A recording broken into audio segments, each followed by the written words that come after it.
আসসালামু আলাইকুম গাইস, সবাই কেমন আছেন? আশা করি ভালো আছেন। আল্লাহর রহমতে আমিও ভালো আছি। তো আপনাদের সামনে আরেকটা নতুন ব্লগ নিয়ে হাজির হলাম। আজকের ব্লগটা শুরু করেছি আমি সকালবেলা থেকেই। প্রতিদিনই আমি সকালবেলা থেকেই শুরু করি, কারণ বিকেলবেলা দেখা যায় আমার এতটা সময় নেই। তো সকালবেলা উঠেই আমি রুটি বানাইতেছি। প্রতিদিন আমাকে রুটি বানাইতে হয়। আরেক চুলায় আমি চায়ের পানি দিয়ে দিয়েছি। আজকে বাসার সবাই অসুস্থ, বিশেষ করে আমার ছেলেটা আর রোজার আব্বু। এজন্য ভাবলাম একটু রং চা বানিয়ে দিই। আদা দিয়ে দিয়েছি, রং চার সাথে আদা, একটা এলাচি, দুটো রং দিয়ে দিয়েছি। আমার ছোট ছেলেটা অসুস্থ, ওর জ্বর আসছে। ওদের জন্য আপনারা দোয়া করেন যাতে তাড়াতাড়ি ওরা সুস্থ হয়ে যায়। ছোট ছেলেটা একটু জ্বর, একটু ঠান্ডা লেগেছে। আর রোজার আব্বুর কাশি হচ্ছে, প্লাস বড় ছেলেটার একটু কাশি। এই তো রুটি মেলেতেছিলাম। রুটি মেলার পাশাপাশি আবার ওদের চাটা দিয়ে নিতেছি। রং চাটা খেলে একটু ভালো লাগবে,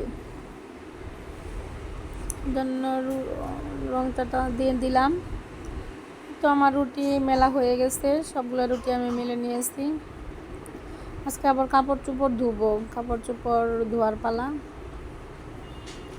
এই তো ছোটো ছেলেটার জন্য একটু খিচুড়ি রান্না করব। এই খিচুড়িটা আমি একদিন পরে পরে রান্না করি, প্রতিদিন রান্না করি না। ও আবার প্রতিদিন দেখা যায় এক খাবার দিতেও ভালো লাগে না, একটু বেশি করে নিয়েছি। বড় ছেলেটা যদি খায়, এই জন্য সব কিছু একটু বেশি বেশি নিয়েছি। সব কিছু পরিমাণ মতো দিয়ে পরে এটা বসিয়ে দিতেছি। সব মশলাগুলো দিয়ে সাথে 2 প্রকার ডাউল দিয়েছি। তো সব উপকরণ একত্র দিয়ে তেল দিয়ে পরিমাণ মতো পানি দিয়ে এটা চুলার মধ্যে বসায় রাইখে যাব। আস্তে আস্তে আস্তে আস্তে এটা হবে। এর ফাঁকে ফাঁকে আমি অনেক কাজ করে নিব। তো কাপড় চোপড় ভিজিয়েছি, এগুলাকে এখন কাঁচা দিয়ে নিব। সাথে আবার দেখবো আমার এটা কখন হইতেছে।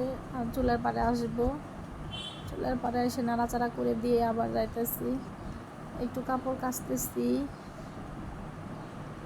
সাথে আবার চুলার পাড়ে আসতেছি।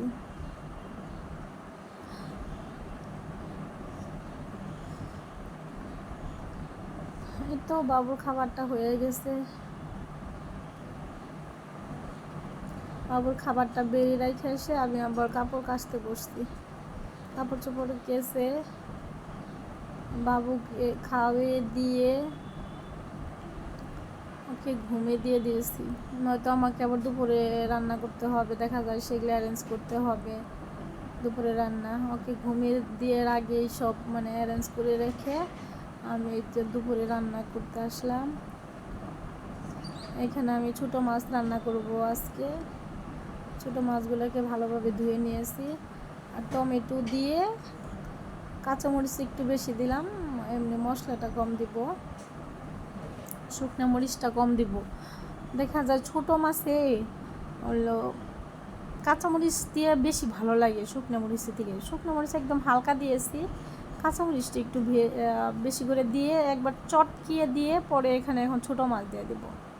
তো আপনারা এভাবে খেয়ে দেখেন, ভালো লাগবে। খাইতে অনেক ভালো হয়েছিল। আমি খাইতে যাক পাই নাই, একটু দেখে রেখে দিছে।